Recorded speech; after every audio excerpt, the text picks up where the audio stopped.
with the Pledge of Allegiance.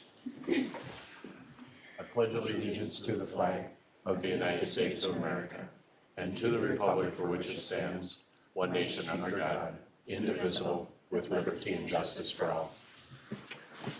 I'd like to welcome everyone here this evening. We do have an agenda before us. Are there any changes to that agenda?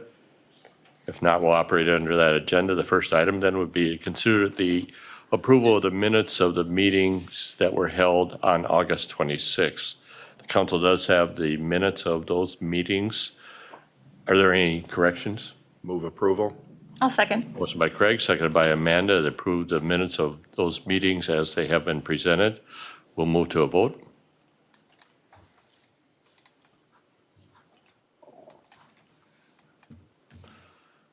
We'll close the voting. And the motion passes. We'll move then to the items on the consent agenda, and they include calling for a public hearing regarding the proposed property tax abatement at 1310 College Drive West, calling for a public hearing regarding the proposed property tax abatement at 1106 West Main Street, consider the approval of the 2025-2026 liquor liability insurance, consider the approval of MetLife as the city's paid leave carrier, and consider the approval of the bills and the project payments. So is there any item on the consent agenda any member wants removed for separate discussion? Move approval of the consent agenda. I'll second. Motion by Craig, seconded by Amanda. Discussion? If not, if there's no discussion, we'll move to a vote.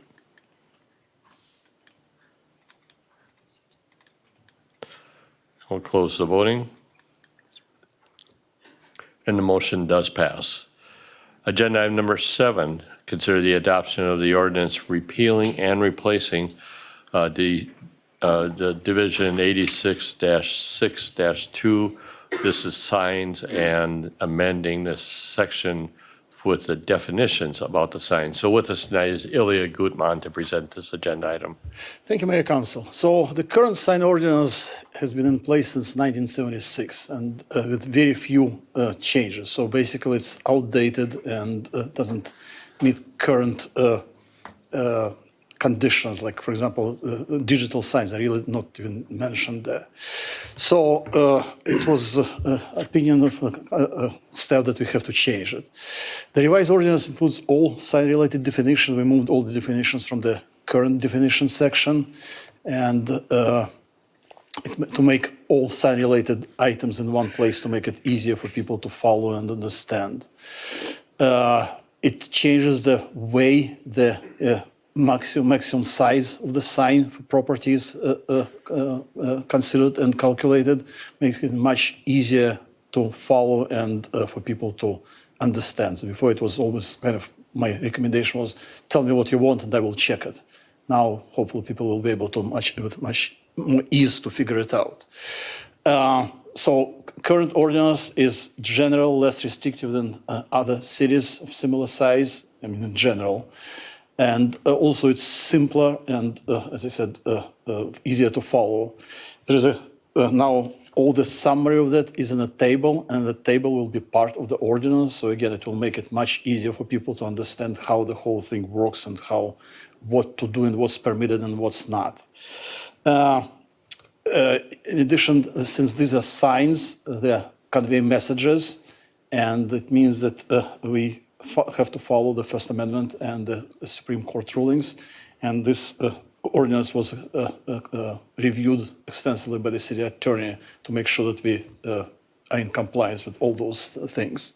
So having said that, it's kind of long and still extensive, but if you have any questions, I can answer it, but general recommendation is to approve it. It went through the LNO several times, and there was a public hearing, was at the Planning Commission, and all the recommendations were to approve it. Okay. It was introduced at the council last meeting. Okay, thank you, Ilya. From the city attorney, any comments or input you have? No, we worked really long and hard on this. And so as you may or may not recall, a sign ordinance amendment was on the first meeting when I was first hired as city attorney. So that's how long we've been working on it, because it got pulled off that agenda, and here we are. And any comments from the Legislative Ordinance Committee? We also went over this several times, and it's much better than the one we had. Like Ilya said, the old one is 49 years old. It's actually outdated. Bob on the council even, which is been around for a while. So it is a very good ordinance, and we did go over it quite a bit too. And we're happy about that, Bob. Yeah. Yeah, new signs have lights on them now. No candles. Any questions for Ilya?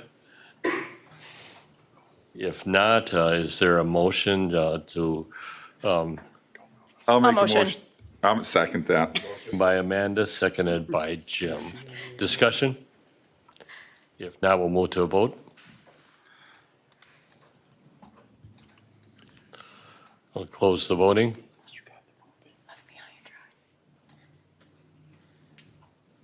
And the motion does pass. Thank you, Ilya. To agenda item number 8, this is the introduction of the amendment to Chapter 86 related to the cannabis businesses.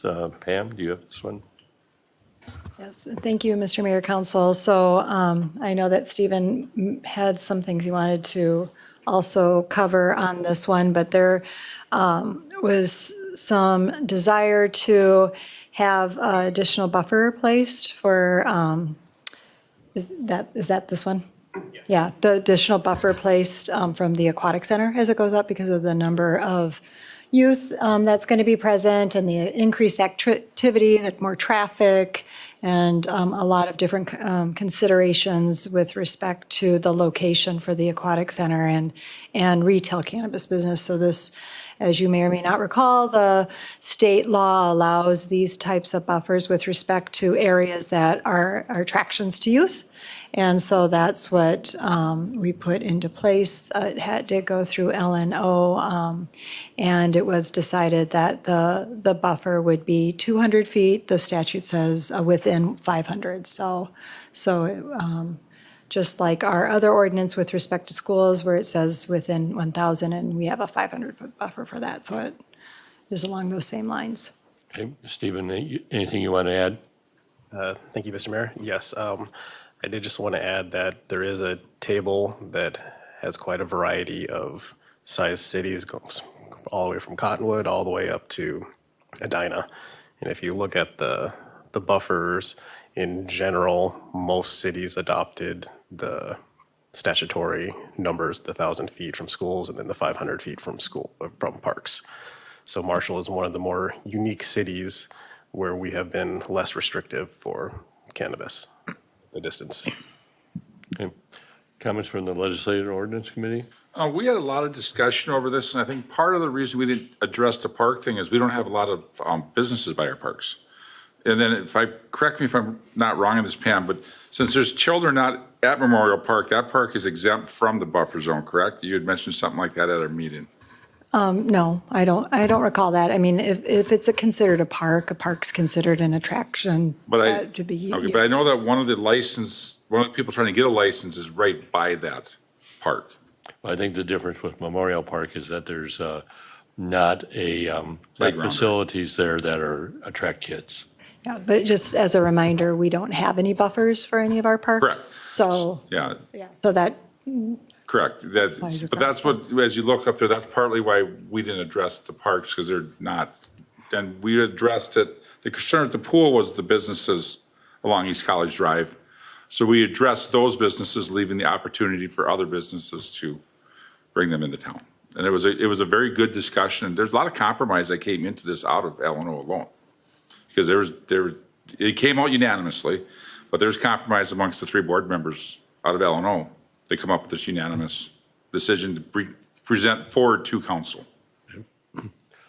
Other input, opinions?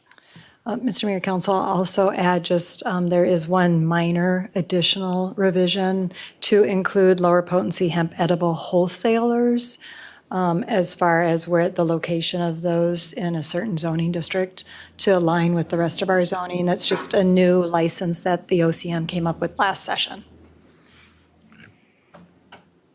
Other input? I have a question on these buffers.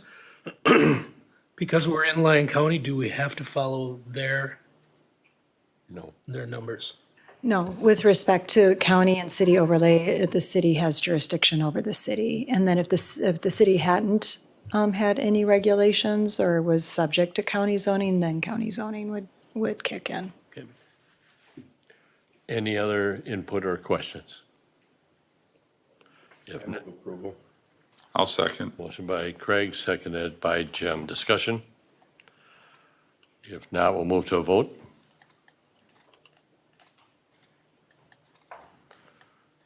We'll close the voting.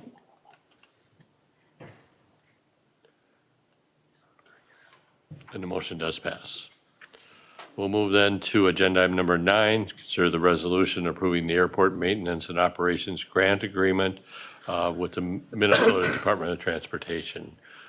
I'll call on Jason Anderson, City Engineer, Director of Public Works. Thank you, Mayor. Included in the packet, you've got the grant agreement with the state of Minnesota for 2-year funding for our airport through the State Airports Fund. The amount of the grant is a little over $91,000 per year for state fiscal year 26 and 27. We're reimbursed up to 75% of eligible maintenance and operations costs with this grant. Really critical funding to help us operate our airport from the state of Minnesota. So we would recommend to move forward with the grant agreement. Okay. Greg, any comments from the Airport Commission? No, and I actually missed the last meeting, and I believe that's when they discussed. But I know in the past, we've talked about this, and absolutely the Airport Commission would encourage that this be approved. Any questions from the council? If not, is there a motion? I would make that motion. I'll second. Motion by Craig, seconded by Amanda. Discussion? If there's no discussion, we'll move to a vote.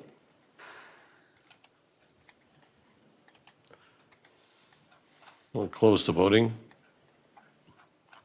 And the motion passes. We'll move then to Commission Board Liaison Reports. Craig? Nothing, Mr. Mayor. Amanda? Yeah, I got some. So did you want to put that up there? So we had the library board meeting yesterday. We discussed budget. We discussed some of the damage that was, that the storms affected to the library. But this is just kind of a cool way that I wanted to share with how the library was going over their annual report. So if you look at some of the numbers, it's just a cool little visual that they have. As you can see in 2024, there was almost 100,000 visitors at the library alone. I think they are very pleased with the amount of attendance that they've seen. As you can see, digital circulation, physical circulation, both are up from previous years. So yeah, just wanted to share this. And community services did not meet. Well, thank you. Yes. John? We didn't have quorum for public housing, so we did not meet. But I think they're looking to reschedule that. Okay. See? Yes, well, I didn't meet, but we do have welcoming week next week. So Monday is going to be our kickoff, and this is all at Justice Park? I always forget the name. Justice Park. Justice Park. So the kickoff is Monday from 5 to 7. And then on Tuesday is a soccer game with, I think it's 9, 10, and 8-year-olds. And then on Wednesday, they're doing EDA tours. So for any citizens that would like to do an EDA tour of the town, we will have buses for those. And I believe you don't have to sign up, just to show up. So we're really excited about that. So hopefully we'll see some of you and spread the word. Where are the soccer games at? All at Justice Park, 5 to 7. Yep. Jim? I have nothing to report. We'll move then to council member individual items. Jim? I'm gonna get in my soapbox about people, crosswalks, signals. We all in the council know what happened last week. I even 2 weeks ago said, school's in session, please look out for crosswalks, watch for our children. I have, obviously I've talked to Sharon, I've talked to Jim Marshall. Guys, stop. They work in the rest of the United States of America. If those buttons are pushed, Brian and I actually talked about this. He's running our TV. That's why I pointed to him. He yesterday watched two people drive through those blinking lights as kids were waiting to cross those crosswalks. I think Jim Marshall said it's a $200 fine, and he himself has told me he's had it too. So and I think as a council, we all would stand behind the police as they ticket people going through those crosswalks. Absolutely. It is not that hard to stop, let the kids cross the road, and then go. If your life is so busy that you can't stop for kids going to school, you need to readjust your life. I will burn up Jim Marshall's phone till every person that runs those signs has a ticket.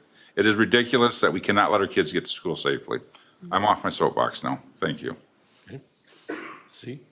No, I had that. You stole it from me. I'm just kidding. You must have read my notes. I did not. Just kidding.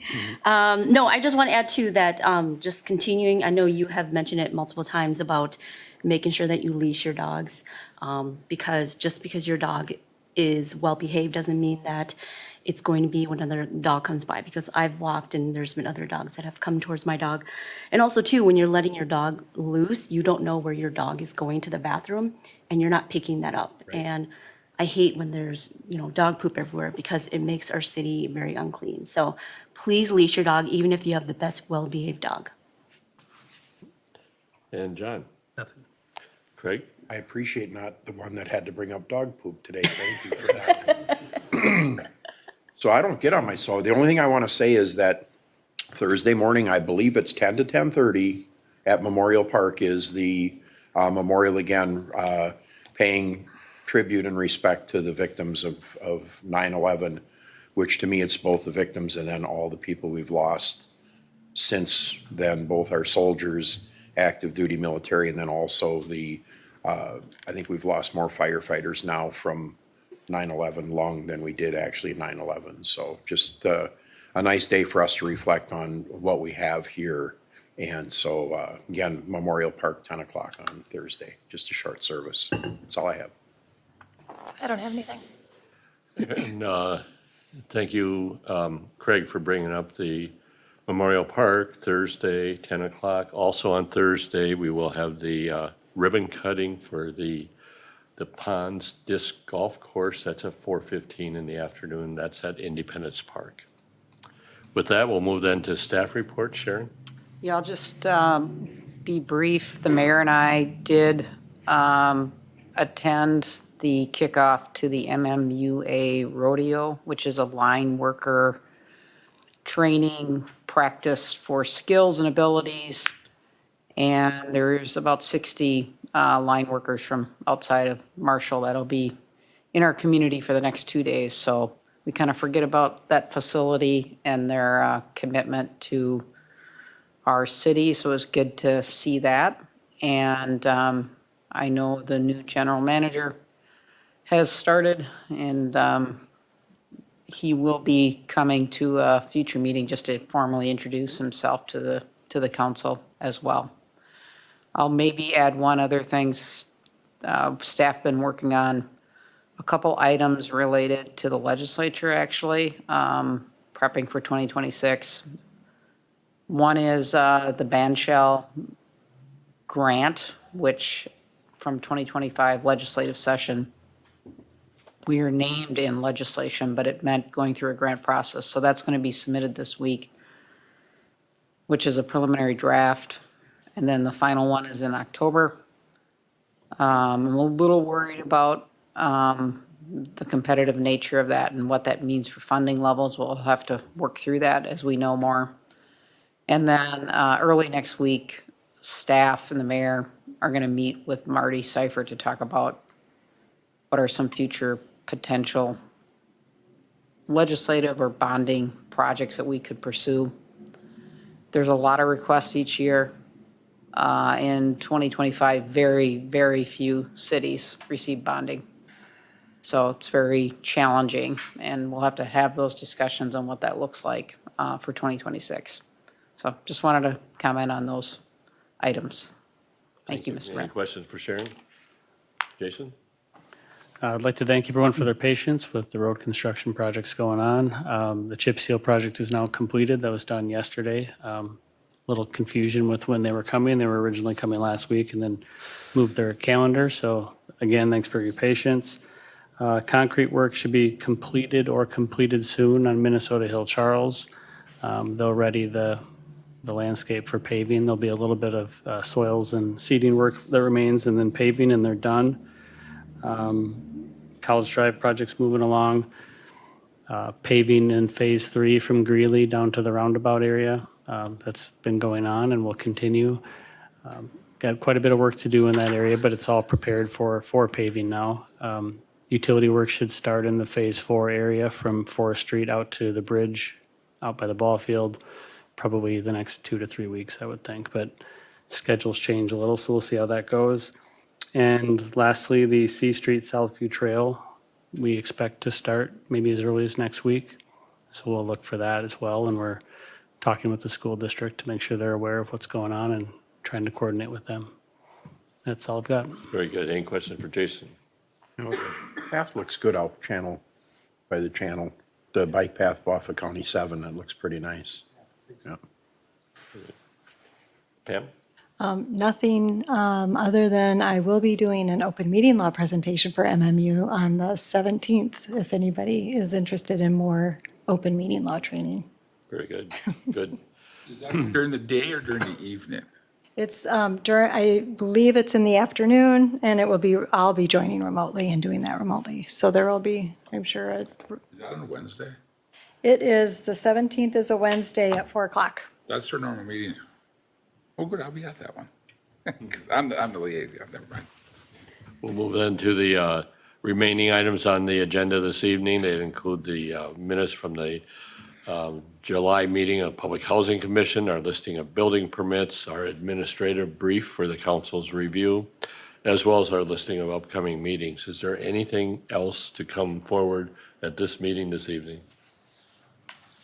If not, is there a motion to adjourn? I'll motion. Second. Motion by Amanda, seconded by C. Discussion? If not, we'll move to a vote.